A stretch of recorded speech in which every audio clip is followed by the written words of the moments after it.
জোয়ার ভাই, president. Thank you, আসসালামু আলাইকুম। আপনি আপনার কথার মধ্যে এটা এসে গেছে, যদি আপনি বিরোধী দল হন তাহলে আপনাদের সাথে এত পার্টনারশিপের ইতিহাস মনে হচ্ছে যে বিএনপি যেতে পারে পাওয়ারে। আপনারা কি শক্তিশালী বিরোধী দলের ভূমিকা পালন করতে পারবেন, অথবা আপনারা পাওয়ারে যাওয়ার মতো মানে অবস্থানে আপনারা গিয়েছেন কিনা? আরেকটা বিষয় আসছে যে -1 কোনো ফর্মুলা এখন চলতেছে কিনা, যে তারেক রহমান মাইনাস, এরকম কিছু আছে কিনা? কারণ উনি যাচ্ছেন না। চেষ্টা দিয়ে শুরু করি। হ্যাঁ, ওইটার এই ক্ষেত্রে আপনাদের ভূমিকাটা কি হবে? আর একটু যোগ করে দিই, বাংলাদেশে আওয়ামী লীগহীন কি শক্তিশালী বিরোধী দল হবে কিনা? কারণ আপনি জামাত বিএনপি অনেকটা কাছাকাছি, তাহলে আসলে কি একটা শক্তিশালী বিরোধী দল হবে কিনা? কারণ ডেমোক্রেসির জন্য তো বিরোধী দল দরকার আছে। দরকার, অবশ্যই দরকার। চেষ্টা দিয়ে শুরু করি তাইলে যে আসলে শক্তিশালী কোনো বিরোধী দল হবে কিনা। অবশ্যই হওয়া উচিত, তাই সে যারে দিয়েই হোক। বিরোধী দল যখনই উইক দেয় তখন উইক হয়ে যায়। বিরোধী দল শক্তিশালী মানে একটা নেশন শক্তিশালী। সুতরাং আমাদের একটা শক্তিশালী বিরোধী দল লাগবে। 2 নম্বর হলো -1 এর কোনো আভাস ইঙ্গিত আমরা পাচ্ছি কিনা, আমার কাছে নাই এরকম কিছু। আমরা যেমন নির্যাতিত মুসলিম, তিনিও তেমন নির্যাতিত মুসলিম। আমরা চাই যে সকল মুসলিমের সঠিক মূল্যায়ন হোক। তিনি দেশে ফিরে যাবেন, সম্মানের সাথে রাজনীতি করবেন, তার দলকে এবং দেশকে নেতৃত্ব দিবেন। উই ওয়েলকাম হিম।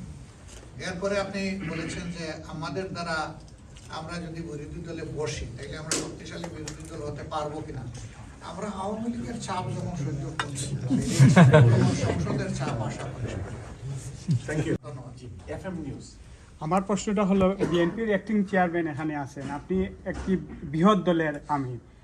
দেশ গড়ার স্বার্থে 2 নেতার কি লন্ডনে কোনো বৈঠক হওয়ার সম্ভাবনা আছে, অথবা কোনো ধরনের কথাবার্তা আপনাদের মধ্যে হয়েছে না? কথাবার্তা আশা করি হবে। এবার বৈঠকের সুযোগটা হয়নি, আমি খুব সংক্ষিপ্ত সময়ের জন্য এসেছি। একটা পসিবিলিটি আছে আগামী জানুয়ারিতে আসার। ইনশাআল্লাহ মন ভরে বসবো, আমরা পরস্পরকে জানবো এবং দেশের জন্য আমরা আশা করি আল্লাহ। সম্পূর্ণ একটা প্রশ্ন করে শহীদ ভাই, বিএনপির সাথে আগামী নির্বাচনে আপনাদের কি যুগপথ বা ঐক্যবদ্ধ নির্বাচনে কোনো আগে সম্ভাবনা? নির্বাচন কমিশনটা গঠন হয়ে যায়। না, এটা তো যারা হতে হয়। নির্বাচনের তালিকায় অন্তর্ভুক্ত হতে পারে নাই তারা হোক, যারা ভুলভাল ভাবে ভোটার হয়ে একাধিক জায়গায় বসেছে আরে তাদের সাটাই বাসাই এবং পরিষ্কার পরিচ্ছন্ন হোক।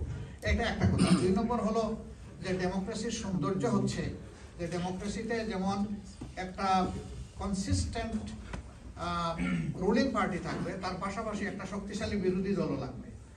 গণতন্ত্রের কিন্তু 2টা টায়ার, সামনের টায়ার পিছনের টায়ার। যে কোনো যন্ত্রযান চলতে হইলে মিনিমাম 2টা টায়ার লাগবে, এক টায়ারে কোনো যন্ত্রযান চলে না। আমরা হয়তো বা একসাথেও করতে পারি, আলাদাও থাকতে পারি। ওনারা পাওয়ারে গেল, আমরা বিরোধী দলে থাকলাম, মানুষ আমাদেরকে পছন্দ করে, আল্লাহ আমাদেরকে পাওয়ারে দিলে আমরা গেলাম, ওনারা বিরোধী দলে থাকলো, এখানে আমরা সহযোগিতা করব এবং বিউটি অফ ডেমোক্রেসি যেটা, এটাকে আমরা এইভাবে ফুটিয়ে তুলতে চাই ইনশাআল্লাহ।